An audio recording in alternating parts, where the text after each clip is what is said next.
Halo, perkenalkan saya Mariana Bumaking dari kelompok 3 akan memaparkan materi tentang matriks, relasi, dan fungsi atau biasa disebut juga dengan pemetaan. Teman-teman, matriks itu adalah kumpulan bilangan atau variabel yang disusun rapi dalam baris dan kolom. Biasanya ditulis antara tanda kurung dan tanda siku. Nah, teman-teman, setelah tadi kita tahu apa itu matriks, sekarang kita bahas bagian pentingnya, yaitu baris dan kolom.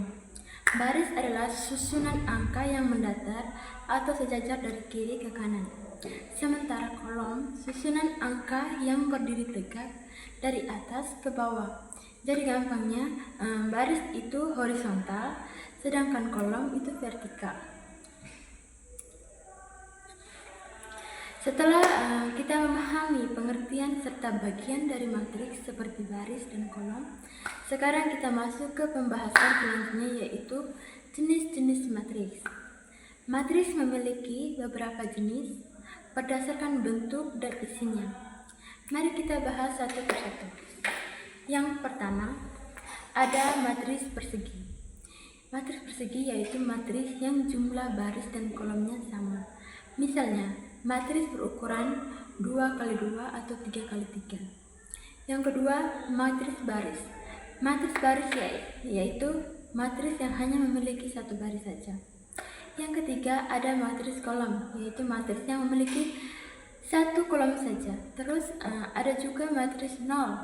Matriks nol yaitu matriks yang seluruh elemennya bernilai 0.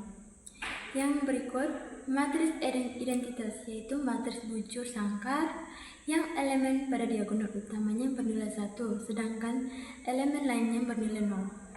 Matriks diagonal yaitu matriks bujur sangkar yang semua elemennya di luar diagonal utama bernilai 0.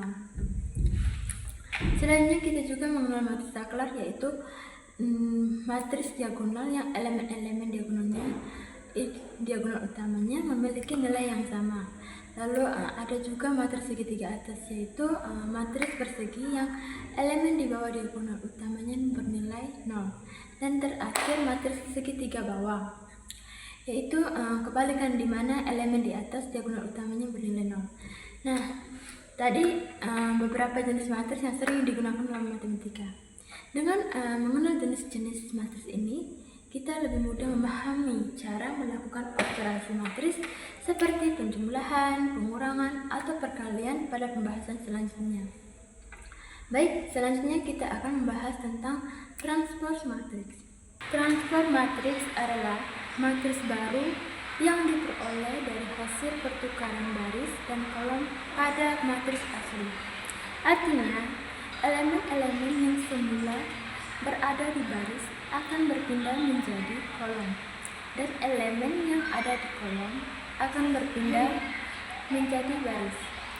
Transport dari sebuah matriks dilambangkan dengan A pangkat T atau dibaca dengan A transport. Jika matriks digunakan untuk mengubah posisi elemen tanpa mengubah nilainya, hanya menukar letak baris dan letak kolomnya saja. Setelah kita memahami apa itu transpose matriks, selanjutnya kita akan membahas operasi pada matriks seperti penjumlahan, pengurangan, dan perkalian matriks. Selanjutnya kita masuk ke operasi yang pertama, yaitu penjumlahan. Penjumlahan matriks dilakukan dengan menjumlahkan elemen-elemen yang posisinya sama pada dua matriks. Syarat kedua matriks harus memiliki ordo yang sama. Artinya, jumlah baris dan kolomnya harus sama. Misalnya, jika matriks A dan matriks B sama-sama berordo 2x2, maka bisa menjumlahkannya dengan cara elemen baris pertama kolom pertama dijumlahkan dengan elemen baris pertama di kolom pertama di matriks B, dan seterusnya. Hasil dari penjumlahan ini akan menghasilkan matriks baru dengan ordo yang sama. Jadi intinya dalam penjumlahan matriks kita hanya perlu memastikan ordonya sama dan menjumlahkan elemen yang posisi yang seposisi. Operasi yang kedua, pengurangan matris. Operasi pengurangan matris hampir sama dengan operasi penjumlahan. Bedanya di sini kita mengurangkan elemen-elemen yang posisinya sama antara dua matris. Sama seperti sebelumnya, syaratnya juga kedua matris baru memiliki ordo yang sama.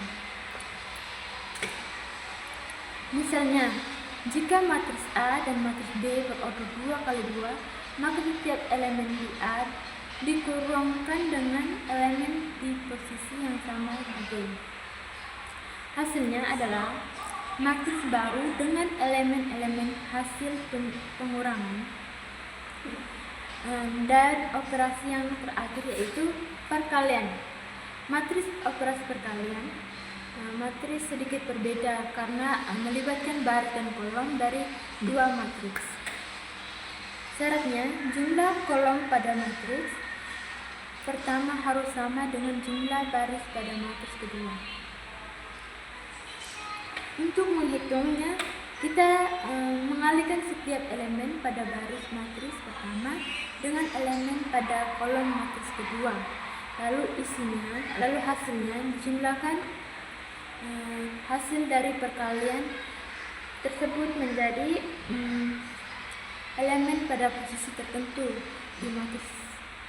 Hasilnya sebagai contoh, jika kita mengalihkan matriks A berordo 2x3 dengan matriks B berordo 3x2, maka hasilnya adalah matriks baru berordo 2x2. Selanjutnya kita akan membahas determinan matris. Yang pertama, determinan matris berordo 2x2. Matris berordo 2x2 ini memiliki dua baris dan dua kolom. Determinan matris adalah nilai yang menunjukkan hasil selisih antara perkalian elemen pada diagonal utama dengan elemen-elemen pada diagonal sekunder. Determinan dari suatu matris biasanya dinotasikan dengan det A atau nilai A. Nilai determinan ini berupa bilangan real dan sangat penting dalam berbagai perhitungan seperti mencari inverse matris atau penyelesaian sistem persamaan linear. Yang kedua, inverse matris. Misalkan A dan B adalah matris yang berordo 2x2. Jika A dan B memenuhi persamaan A kali B sama dengan B kali A sama dengan identitas ordo 2x2. Artinya A dan B saling menjadi inverse. Dan dengan kata lain, kalau matris A dikalikan dengan matris B, hasilnya matris identitas. Maka B adalah inverse dari A dan juga matris A juga inverse dari B. Setelah kita memahami determinan matris ordo 2x2, sekarang kita lanjut ke determinan matris ordo 3x3. Sama seperti sebelumnya, determinan ordo 3x3 juga menunjukkan nilai hasil selisih antara perkalian elemen-elemen pada diagonal utama dengan elemen-elemen pada diagonal sekunder. Hanya saja prosesnya sedikit lebih panjang. Sekarang kita masuk ke topik berikut, yaitu relasi. Relasi adalah hubungan antara dua himpunan. Jadi relasi ini menghubungkan anggota dari himpunan pertama dengan anggota himpunan kedua berdasarkan aturan tertentu.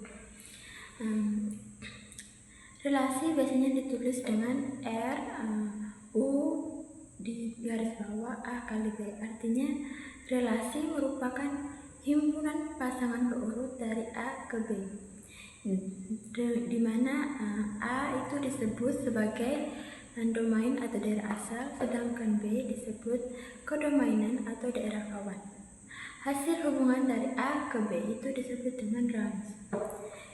Berikut cara menyatakan relasi. Yang pertama, kita menggunakan diagram panah. Cara ini menggunakan panah untuk menunjukkan hubungan antara anggota himpunan A dan anggota himpunan B.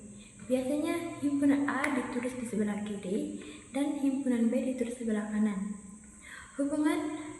Lalu kita hubungkan dengan anak panah.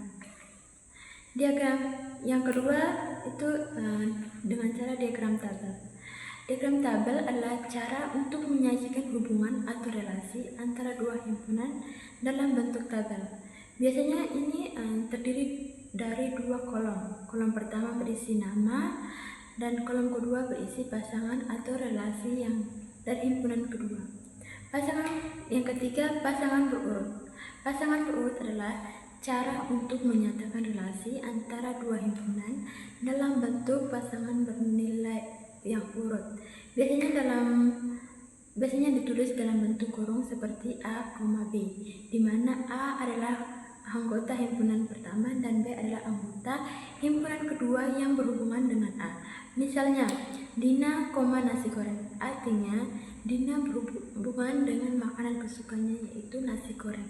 Begitu juga dengan yang lain. Topik pembahasan kita terakhir yaitu fungsi atau biasa disebut juga dengan pemetaan. Fungsi itu sendiri adalah kumpulan pasangan berurutan di mana setiap elemen dalam domain dikaitkan dengan tepat satu elemen dalam kodomain. Ini yang membedakannya dari relasi biasa, yang mungkin memetakan satu elemen ke banyak elemen. Contoh sederhana, bayangkan domain sebagai daftar nama siswa dan kodomain sebagai daftar nilai siswa ujian.